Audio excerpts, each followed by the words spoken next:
You are under constant evaluation, not by surveillance systems or institutions, but by every person who crosses your path. The moment you leave your home, you step onto a stage where dominance is measured, weakness is cataloged, and prey is identified. And here is the part that will disturb you.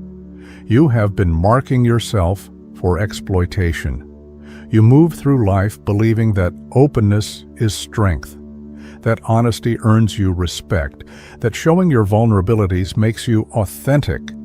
Machiavelli would have called you a liability. He understood what most never will. The world judges you by what it sees, not by what you are. When you reveal everything, you surrender the only weapon that protects you, the ability to control what others believe. Most people sabotage their own standing not through malice, but through carelessness. They broadcast, they overshare, they hand their insecurities, their ambitions, and their fears to strangers who will use them as ammunition. This ends now. We are going to seal the leaks in your armor. By the time you finish this, you will grasp why restraint is the ultimate form of influence and how to navigate a hostile world like smoke, present but untouchable, seen but never fully known. But first, you must confront something uncomfortable. Your craving for validation is the very thing erasing you from consideration. The Stoics and the masters of Renaissance strategy knew this truth. Your inner world must be impenetrable. A fortress with open gates is not a fortress. It is an invitation to be conquered. We are going to dissect 9 specific habits that drain you of authority in any public space. You practice several of them daily. You have been told some are virtues. They are not. They are declarations of weakness. Learning this is not about becoming cold. It is about becoming untouchable. There is a difference between a ruler and a servant. One draws power by concealing, the other loses it by revealing. But I must warn you, when you eliminate these 9 behaviors, the way people interact with you will shift. They will no longer dismiss you. They will no longer exploit you. And some will begin to feel uneasy in your presence. If you are not prepared for the distance that comes with respect, stop here. If you are ready to reclaim control over how you are perceived and treated, then let's begin. 1. Never reveal your next move. The greatest drug in the modern world is not chemical, it is validation. And the quickest hit comes from announcing your plans before you execute them. I'm going to start a business. I'm going to the gym 5 days a week. I'm leaving him. You say these things to get the dopamine hit of the accomplishment without doing the work. But Machiavelli knew the tactical error here. When you reveal your intentions, you give your enemies, and even your envious friends, the map to sabotage you. The moment you speak a goal into existence, you dissipate the energy required to achieve it. You trick your brain into feeling satisfied, but worse, you alert the competition. Conceal your intentions, wrote Robert Greene, a student of Machiavelli. If people do not know what you are up to, they cannot prepare a defense. They cannot block you.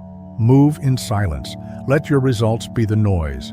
There is a terrifying power in the person who disappears for 6 months and returns with a new empire, a new physique, a new life. No announcements, no watch this space, just execution. When you broadcast your moves, you are asking for permission. You are asking for the tribe to nod and say, yes, that is good. Stop asking. A lion does not roar before it stalks. It roars after the kill. If you want to be taken seriously, keep your mouth shut and your work ethic high. Let them speculate. Let them gossip about what you might be doing. Their imagination will always paint a picture far more impressive than your reality. The mystery of potential is your greatest asset. Do not squander it for a cheap round of applause at a dinner party. 2. Never complain about your problems. This is the most common weakness in human behavior. Complaining. I'm so tired. My boss is an idiot. The economy is rigged. Listen closely. Nobody cares. And the ones who do care are usually happy that you are suffering because it makes them feel better about their own mediocrity. When you complain in public, you are doing two things. First, you are admitting that you have lost control. You are signaling that you are a victim of circumstance, a leaf blowing in the wind. Leaders do not complain. They change the situation, or they endure it. There is no third option. Second, you are burdening others with your negativity. You become an energy vampire. People may nod politely. They may offer a hollow, "I'm sorry," but subconsciously, they are repelled by you. They mark you as low status. Machiavelli observed that people are naturally repelled by misery. They are drawn to strength, to vitality, to success. If you walk around wearing your problems like a heavy coat, do not be surprised when people cross the street to avoid you. This doesn't mean you suppress your emotions until you explode. It means you choose your counsel wisely. Vent to a therapist. Vent to a trusted mentor. Do not vent to the public. Do not vent to your co-workers. To the world, you must appear to have it together. Even if your life is burning down, your public face should be cool, calm, and collected. This is what the Italians call sprezzatura, a studied carelessness, the art of making the difficult look easy. If you are suffering, suffer with dignity. There is a profound respect given to the man or woman who carries a heavy load without buckling and without screaming. Become the person who, when asked, "How are things?" simply smiles and says, "Moving forward." 3. Never lose your temper. Anger is an emotion. Aggression is a tool. There is a difference. When you lose your temper in public, screaming at a waiter, snapping at a partner, engaging in road rage, you are not showing strength. You are showing that you are easily manipulated. If a stranger can hijack your nervous system and turn you into a screaming child just by cutting you off in traffic, you are not free. You are a slave to your impulses. Machiavelli advised that a prince should be feared, yes, but never hated. And nothing generates contempt faster than a lack of emotional regulation. A man who cannot control himself cannot control a kingdom. When you explode, you reveal your triggers. You show the world exactly where your buttons are. A smart enemy will file that information away and use it to destroy you later. They will know exactly what to say to make you look unhinged, irrational, and dangerous. Silence is always more intimidating than screaming. Imagine a boss who screams when he is angry. Now imagine a boss who goes deadly quiet, who stares, who speaks in a whisper. Which one is more terrifying? The screamer is a clown. The quiet one is a predator. Cultivate the icy stare. Cultivate the pause. When you feel the fire of rage rising in your chest, that is the exact moment to freeze. Do not speak. Do not act. Let the other person sit in the awkwardness of your silence. They will expect a fight. When you deny them the fight, they are left fighting themselves. They look foolish. You look untouchable. Master your nervous system, or the world will master it for you. Before we move to 4, if this content is making sense to you, subscribe to the channel. Thank you for your support. 4. Never apologize when it isn't necessary. We live in a culture of apology. We apologize for taking up space. We apologize for asking a question. We apologize for having an opinion. Sorry to bother you. I'm sorry, but I think, stop it. An apology is an admission of guilt. It is a submission signal. When you apologize for things that are not your fault or for simply existing, you are lowering your status in the hierarchy. You are telling the world, I am beneath you. Please forgive me for being here. Machiavelli knew that a leader must appear infallible. While you are human and will make mistakes, you must reserve your apologies for when you have truly wronged someone.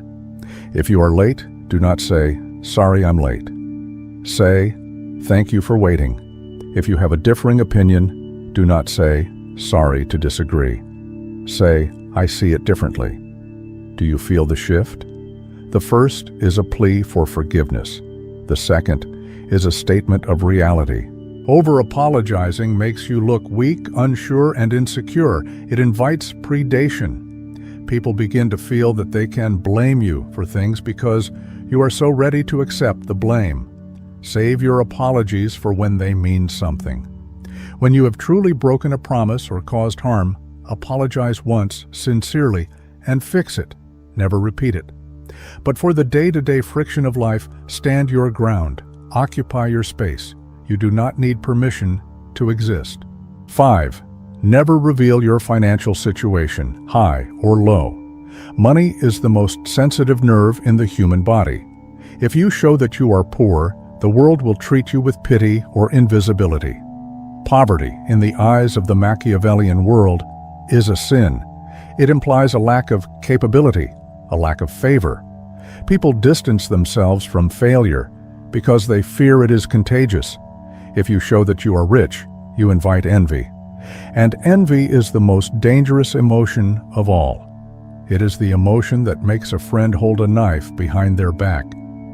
There is no vice that so covers a man with shame as to be found wanting. But there is no danger greater than outshining the master. If you flash your wealth, the watches, the cars, the receipts, you are not impressing people. You are humiliating them. You are reminding them of what they do not have, and eventually they will hate you for it. They will try to take it from you, either through theft, lawsuits, or social destruction. True wealth, whispers. It is found in the quality of the fabric, not the size of the logo. Keep your finances a black box. Let them guess. If you are struggling, look clean, sharp, and organized. Do not look poor. Look like you are in a temporary tactical retreat. If you are winning, look comfortable.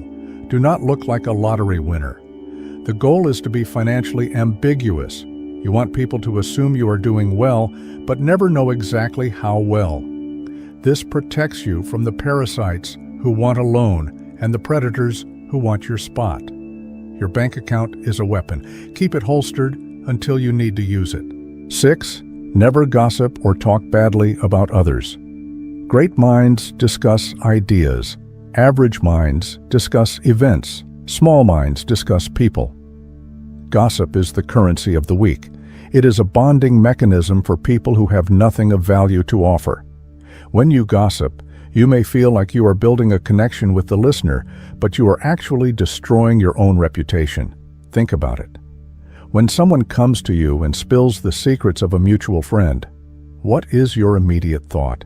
If they are talking to me about them, they will talk to them about me. You immediately distrust the gossiper. Machiavelli warned that a prince must avoid being hated or despised. Being a busybody, a spreader of rumors, makes you despised. It makes you look petty, bored, and malicious. Furthermore, information is power. When you gossip, you are giving away information for free. You are leaking leverage. A strategic mind listens to gossip, but never contributes to it. Be the black hole of information. Let people tell you everything. Nod, listen, gather the data, and then say nothing. This makes you terrifyingly powerful. People will know that you know their secrets, but they will not know if you have told anyone. That uncertainty gives you control over them. Never speak ill of your enemies in public. It makes you look obsessed and bitter. If you must destroy an enemy, do it through action, not through words. Do it so silently that they don't even know it was you. To speak bad words is to show that they have hurt you. To speak nothing is to show that they are beneath your notice. 7. Never explain your philosophy. Waste no more time arguing what a good man should be. Marcus Aurelius. There is a tendency, especially when we are working on ourselves, to want to preach. We find a new diet, a new religion, a new political stance, or a new philosophy like Stoicism or Machiavellianism, and we want to tell everyone at the dinner table. We want to convert them. We want to prove we are right. Do not do this. First, it is annoying. Nobody wants to be lectured. Second, and more importantly, it makes you a hypocrite. The moment you announce your moral code, I never lie. I always wake up at 5 a.m. I am a vegan. The world will watch you like a hawk, waiting for you to slip, and you will slip. When you do, they will point, laugh, and call you a fraud. By verbalizing your standards, you create a trap for yourself. You give people a yardstick to beat you with. Machiavelli advises to appear religious, faithful, and humane, but to be flexible. In reality, if you rigidly announce your code, You lose your flexibility. Live your philosophy. Embody it. Let people ask, why are you so calm? Why are you so disciplined? Then, and only then, do you give them a glimpse. Your actions should be so loud that your words are unnecessary. The strongest argument for your way of life is your life itself, not your explanation of it. 8. Never seek approval or validation. This is the root of all the other sins, the deep, gnawing hunger to be told, good boy, or good girl. We are trained from childhood to seek the approval of authority figures, parents, teachers, bosses, gods. We perform tricks for treats, but if you want to be a sovereign adult, you must kill this instinct. When you seek approval in public, by fishing for compliments, by checking to see if people are laughing at your jokes, by changing your opinion to match the group, you are handing over your leash. You are saying, my self-worth is in your hands. Please be gentle. Machiavelli knew that the prince must be self-contained. He listens to advisors, yes, but the final decision is his alone. He does not look to the court for permission. When you stop trying to impress people, a strange thing happens. They start trying to impress you. Validation is a dynamic of high status and low status. The person engaging in the behavior is low status. The person judging the behavior is high status. When you ask for approval, you are permanently assigning yourself the lower rank. The only validation that matters is the reflection in the mirror. Did you stick to your code? Did you execute your plan? Did you control your mind? If the answer is yes, the applause of the crowd is irrelevant. If the answer is no, the applause of the crowd is a lie. Become immune to praise and criticism alike. They are two sides of the same coin, manipulation. If you can be lifted by a compliment, you can be destroyed by an insult. Reject both. 9. Never reveal your vulnerability or shadow. Modern psychology tells you to be vulnerable, to share your trauma, to cry in public. They call it bravery. Machiavelli would call it suicide. There is a time and place for vulnerability. It is in the private sanctuary of your home, with people who have earned the right to see your soul. It is not on social media. It is not in the boardroom. It is not on a first date. The world is not a therapy session. It is a hierarchy. When you bleed in the water, the sharks do not feel empathy. They feel hunger. If you reveal your deepest insecurities, your past traumas, and your darkest fears to the public, you're handing them the blueprint to dismantle you. You are telling them exactly what hurts. I have abandonment issues. I'm insecure about my intelligence. You think you are bonding? The Machiavellian observer hears, if I want to control him, I just need to threaten to leave. If I want to hurt her, I just need to make her feel stupid. You must integrate your shadow. Yes, you must face your demons. Yes, but you do this in the dark. You do this in the forge of your own spirit. When you step out into the light, you wear the armor. This is not about being fake. It is about being protected. The king does not walk among the peasants naked. He wears the crown and the cloak not because he is better, but because he represents order. If you want to lead, if you want to be respected, you must appear to be whole. You cannot lead others out of the storm if you are drowning in your own puddle. Keep your wounds covered until they have become scars. Then you can show the scar as a lesson, not the wound as a plea for help. If you stop doing these 9 things, you will feel a vacuum form around you. You will speak less. You will complain less. You will explain less. At first, people will ask, is everything okay? You're so quiet. They will prod you. They will try to provoke you to get the old, reactive, insecure you back. They liked the old you because the old you was easy to read and easy to control. Hold the line. In that silence, in that absence of validation seeking, you are building gravity. You are becoming a black hole of power. By removing these behaviors, you remove the handles that the world uses to grab you. You become smooth, untouchable. You begin to observe more because you aren't busy performing. You can finally see. You see the strings on everyone else. You see their insecurities, their lies, their desperate need for approval. And once you see the game, you can no longer be played by it. Machiavelli didn't teach these things to make you evil. He taught them to make you effective. He wanted you to survive the court of snakes. The world is noisy. Everyone is screaming, "Look at me, validate me, pity me." Be the one who stands still. Be the one who watches. Be the one who keeps their cards close to their chest. But this brings us to a dangerous realization. Once you seal up the leaks in your public persona, once you stop giving the world access to your mind, you are going to be left alone with your thoughts. And for most people, that is terrifying. Because when the noise stops, the internal voices start. You have learned how to shield yourself from the outside world. But how do you shield yourself from the enemy within? How do you rule the kingdom of your own mind when the gates are closed and it's just you in the throne room?